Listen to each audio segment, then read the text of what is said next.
السلام عليكم ورحمة الله وبركاته. حبايبي عاملين ايه؟ تعالوا النهاردة نعمل اكلة مع بعض في نص ساعة، ولا تختاري ولا تغلبي. هنعمل اكلة الحلة الواحدة. ايه هي اكلة الحلة الواحدة؟ تعالوا نخش الفيديو ونشوف الاكلة الواحدة دي عملناها ازاي، واكلة الحلة الواحدة دي عملناها ازاي. ومش لازم نعمل اكل غالي، المهم ان تبقى لقمة ربنا يحسنها لينا، وربنا يحسن ختامنا جميعا، وربنا يحللنا زادنا وييسرها من عنده ويفك الكرب، امين يا رب.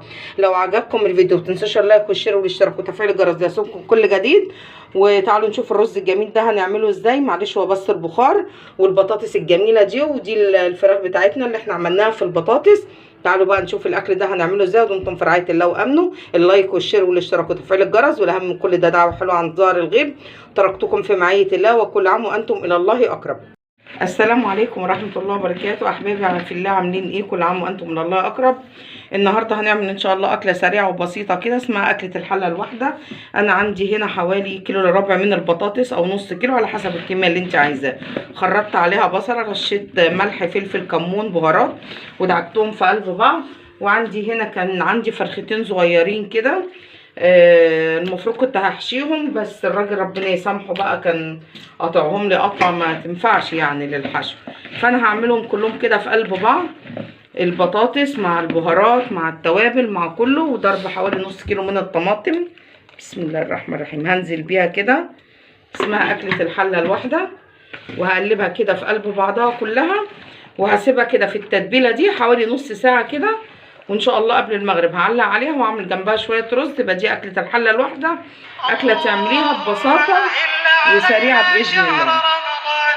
بعد ما نقعت البطاطس في التتبيله اللي انا كنت عاملاها، اللي هي بصل وملح وفلفل وكمون وبهارات، ودعكت الفراخ بالبطاطس فيها، سبتها حوالي نص ساعه. دلوقتي حطيت معلقتين زيت من على الوش، وهسيبها دلوقتي تستوي.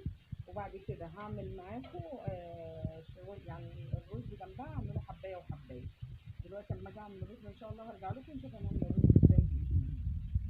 معلش مقطع الفيديو قفل مع نفسه.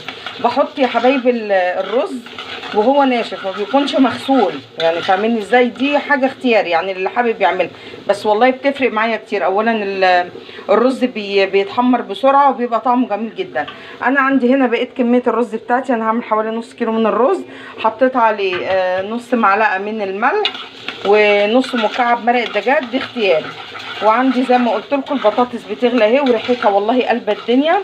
انا الماده الدهنيه اللي عندي حاطه معلقه من السمنه، يعني مش معلقه، نص معلقه من السمنه، وحوالي معلقتين من الزيت. عايزه تعمليه بزيت بس ماشي، تعمليه بسمنه بس ماشي.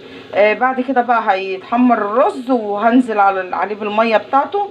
وان شاء الله لما الاكل كله يخلص هرجع لكم تاني باذن الله. وده يا حبايبي شكل الرز بعد ما نزلت بعد ما حمرت الشويه اللي انا هحمرهم، ونزلت بالرز وشوحته في بعضه. بصوا بقى، بسم الله الرحمن الرحيم. التكايه دي او الصوت اللي انتوا سمعتوه ده معناه ان الرز اتشوح حلو جدا، ويعني وخد من الماده الدهنيه. فعشان كده ان شاء الله بعون الله هيطلع معاكي مفلفل وجميل وحاجه جميله جدا. معلومه كمان، لما تحطي المعلقه كده لو ميلت منك يبقى كده الميه زياده، فانت ممكن تنقصي الميه، لكن علامه ان الميه بتاعه الرز مظبوطه لما تحطي المعلقه ولا تميل لا يمين ولا شمال. فهي كده بقى ميلت، فكده عندنا الميه زياده فنقصها شويه. ماشي يا حبايبي.